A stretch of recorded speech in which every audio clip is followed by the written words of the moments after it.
guys, welcome back to the online learning channel. So in my previous videos, I did grade 5 English and I've also started with grade 6 English for term 2. So today I'm going to be moving on to also another video for grade 6 English, which is for week 3 and 4. Remember, I also want to congratulate our previous winner of the 500 Rand cash voucher, which was Tiloshni Naika. Well done to you. So we will be having more competitions soon. So let's start with my slide. It's very, very simple. It's short. So this week 3 and 4, it will be easy to understand. I've put the summarized notes here for you to watch, which will be more simple to understand. Okay. So let's start with the PowerPoint presentation. Okay. So we're going to start with, again, English, week 3 and 4. Remember, this is term 2 work. Okay. So my focus and objective is for the first half of this presentation is again listening and speaking and reading and viewing. It's going to be very, very simple. For listening and speaking, we're not going to be reading a whole novel out, rather an extract from it. So we're going to listen to and discuss this novel. Then for reading and viewing, you are going to read a novel on your own, okay, which is very, very simple. I'm sure you do have novels with you, books with you, readers from your school with you, okay? So how do we identify what a novel is? Or how do we identify the book that we have is actually a novel? So let's go to number 1. Is it fiction or non-fiction? Remember, fiction is fake and non-fiction is real. It's true stories. Okay, so then we move on to step 2. In a novel, you'll have developed characters. This means that the characters in the story, the writer will tell us about their attitude, their behavior, their emotions, what they're feeling in the story. Also, a novel will have interesting plots. Remember, plots are what the story is about, like thriller, horror, action, comedy. And then you have compelling storytelling. That means a writer who writes a novel will write a novel, and what the words and language that they use in this novel will be compelling. It wants us to read. We want to know what's going to happen on the next page or in the next chapter and so on. And the last one is they use a lot of imaginative writing, right? Letting your creativity run wild. Some of us do this. We write very compelling and imaginative writing text now. So we should actually in the future pursue a career or maybe a hobby in writing poems, novels, stories. So imaginative writing can be done by all of us. We all have imagination and we all love to let it run wild. Okay, let's move on to the next one. It's also still listening and speaking. So you are going to read a short story called The Most Dangerous Game. Like this story was written by Richard Connell. It will be very easy for you to find. I have put the link for you. It's on Classic Short Stories and the link is there for you to find the story and read. So I have read the story and I have got a summary for you of the story. Okay, so what was the story about? What happened in the story? And so on, right? I have done a summary for the story.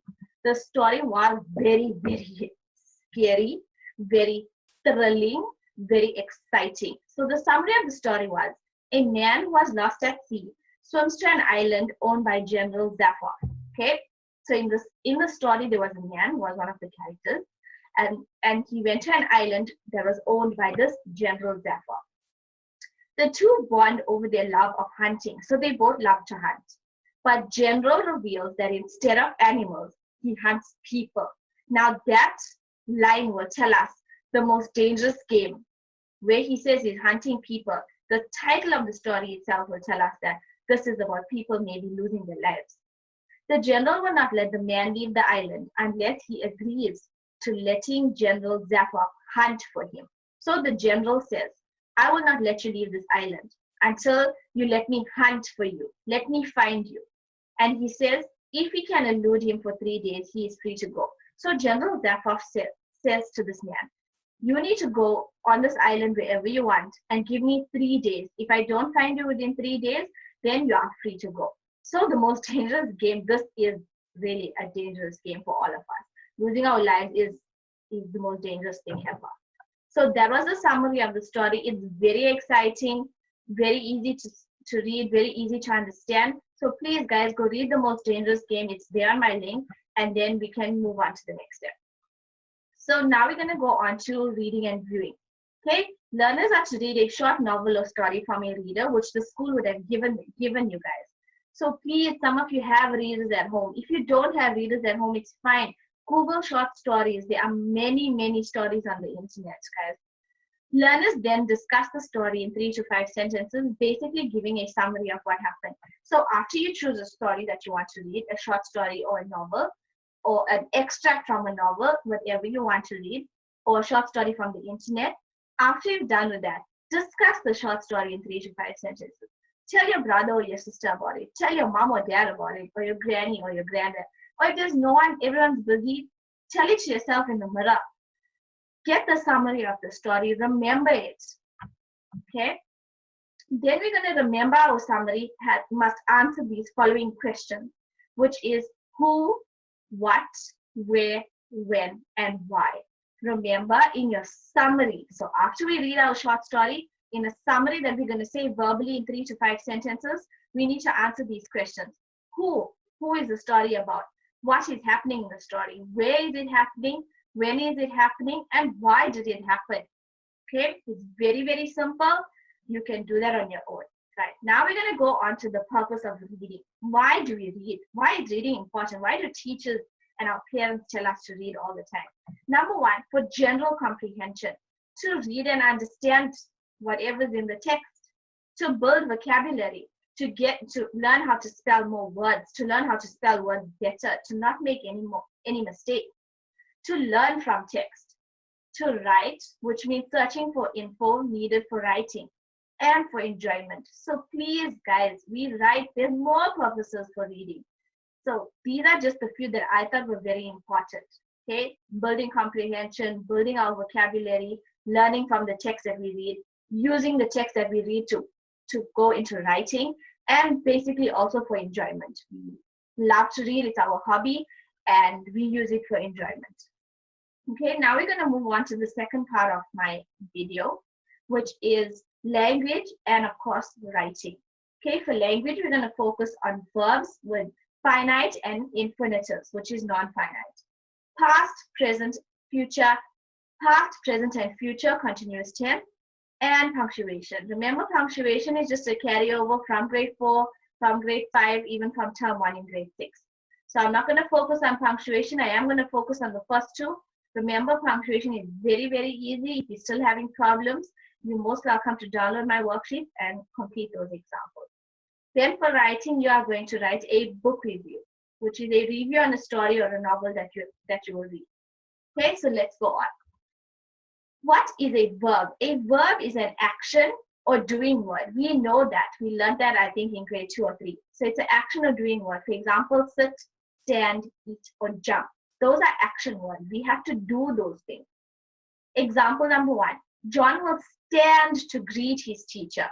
Okay? Stand is our verb in the sentence, and that is our action word. Example 2, Kerry loves to sleep all day. The actual thing that Kerry loves to do is to sleep. So that's the action word. Okay, let's move on. What is a finite verb and what is an infinite verb? So finite verb shows tense, person, or number. And an infinite verb has the word to in front of it. So we're going to go to an example which will be easier for you to understand the difference between a finite and infinite verb. So a finite verb shows tense. Example, the thief escaped again. So your finite verb in this is escaped. Your subject is the thief, and the word escaped is written in the past tense. So if the verb changes, it becomes a finite verb. So if it changes with tense, it becomes a finite verb. Let's look at the thief escaped again. Let's put it in the future tense. The thief will escape again. So the word escape will change. That makes it a finite verb.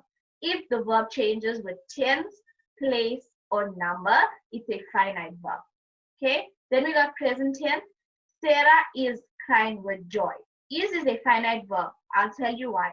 If we change that sentence to the past tense, Sarah was crying with joy. So the is changed to was. So if the finite verb changes according to your tense, to place or number, it's a finite verb. Okay. Now we're going to go to non-finite verbs. So let's focus on the second part of my picture here. A verb that does not show time and which is not limited to people, number, or tense is known as a non-finite verb. Like I said, the non-finite verb will have the word to in front of it. Example here, Raymond tries to sing. We try to sing. They try to sing. So this is changing with person. This is one person, this is more than one, and this is referring to people in the third person. So if the verb doesn't change and it has to in front of it, it's non-finite. If it changes with tense, number, gender, subject, it's a finite verb. This example, Neha writes letters, they write letters, and we have written letters. It changes with the subject, whether it's person, people, or many. Okay, let's move on to the next one. Okay, now we're going to go on to continuous tense. This is very, very simple. Continuous tense has ing in it.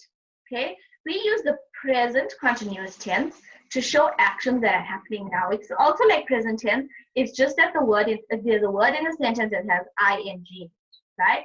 For example, use am, like I am or she is, or is, or are plus ing. So I want you to focus on this, ing, right? The verb needs to take on the ing. Am, is, or are will depend on how many people we're talking about, like I am. Then if you're talking about a second person, it will be she is. If you're talking about a third person, which means they are. Okay, so all you need to remember is the ing needs to attach to the verb. Let's look at an example. She is playing with her dog now. She is playing, our ing is there. Number two, I am going to town now. I am going. The verb will take the ing. Example number three, they are watching a movie. Okay, so the am, is, or are will depend on how many people you're talking about, or whether you're talking about in the first person, second person, or third person, right? And your verb will take ing. Same with the past continuous. We use the past continuous to show actions that happened in the past. Remember, was or were, right? And plus your verb with ing. So example, the children were playing in the garden. The children, more than one person, so you use were. Playing got your ing, so your verb takes the ing. And the cat was eating the mouse. One cat, so you use was. And your verb takes ing. So let's go on to the last one, which is future continuous tense. We use future continuous tense to show an action that will happen over a period of time in the future. That means it didn't happen yet. So you'll use will be plus ing. So your verb will still take the ing. All you have to add is will be into the future continuous tense. Let's look at the example. I will be taking leave next week. So will be means it didn't happen yet. You're going to do it in the future. And your verb of take becomes taking, and that will take your ing. So I want you to just look at this example here that I have, right? Simple past tense. So the simple past tense does not have an ing. That goes for the past, present, and future simple tense. Continuous tense, I want you to focus on this one. Past continuous tense, which is an action that was ongoing that in a certain time in the past, which we just did. Present is happening now, and future, it means it will be happening.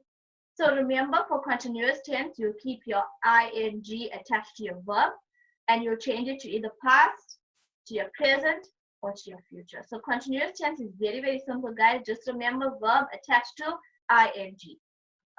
Okay, now we're going to go on to the next one, which is writing and presenting. So why is writing in English important, right? I'm just going over this. I have done it before. It increases our communication skills. It'll be used throughout our lives, okay? It incorporates our intelligence, education, and thinking skills, and it brings out our creativity. So please, guys, we're going to be using writing for our whole lives, reading for our whole lives.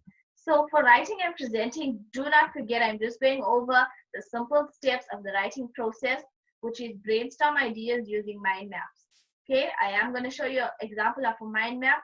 After you're done with your mind map, you'll write your first draft. You'll revise that draft, means go over it and check your words, your vocabulary, your grammar. You'll proofread that, and then you'll write your final draft and present your work. That is an example of a mind map. So please, guys, for any type of writing, novel, recipe, instructional text, narratives, dialogue, please follow the writing process. Okay? Now we're going to go on to writing a book review. So you are going to read a story, whether it's off the internet or whether it's from the reader that you have. You're going to write a book review by following my writing process. Right? After you follow my writing process, you keep that in mind and use the correct format. So I am going to show you a format of the easiest format that I think is easy for learners to understand to write a book review. Remember to order your content logically. That means in order of when it happened. Use a dictionary for spelling and vocabulary development. So if you don't know how to spell a word, check it up in your dictionary. You can even use Google, right? And remember to use correct punctuation, right? So this is my book report format form, right? I'm just going to go over it very quickly. It's very, very simple. You can copy it down on a page. You can write it on a page and use it for all your book reviews. So there we have name and date, which is your name and the date. The title of the book, the author and the illustrator is someone who draws pictures. So if there was an illustrator written on the cover of the book, you will write it there. So the first part they're asking is the setting. Where does the story take place? Simple. Your main characters and give a brief description of them. So you'll write your main characters and next to them you'll write a description of who they are, right? Remember, in short stories and novels, we will recap what I said in the beginning, that they enhance characters, they build characters in short stories and novels, okay? A summary, what happened in the book, what was the story about. Moral of the story is what did you learn from reading this book? And conclusion, how did the story end? Right? And what did you think of the story? You either liked it, it was just good, it was okay, or you didn't like it. Remember, everybody likes different types of books, different types of text to read. Would you recommend this book to a friend? If you say yes, you tell me why. If you say no, you're right, why not? Okay, this book was easy to read, just right, difficult, or very hard to read. So please, guys, for week 3 and 4, we will focus on short stories, novels, and writing book reviews. Remember, writing a review, as such, doesn't only have to be a book. If you feel watching a movie is easier for you to understand, I would suggest that you watch a movie and you write the review on that movie. So it'll be very, very simple. Watch a movie, understand the movie, learn about the characters, about the setting, the plot of the movie, and then do a review about the movie. So it doesn't necessarily have to be an actual story or a book. Remember, not all of us are so good at reading. So maybe we're better at watching and learning, just like how videos are very, very interactive. They're colorful. We watch, we read, we listen, and we learn. So remember, guys, get reading, get writing, and I will see you again for the next video.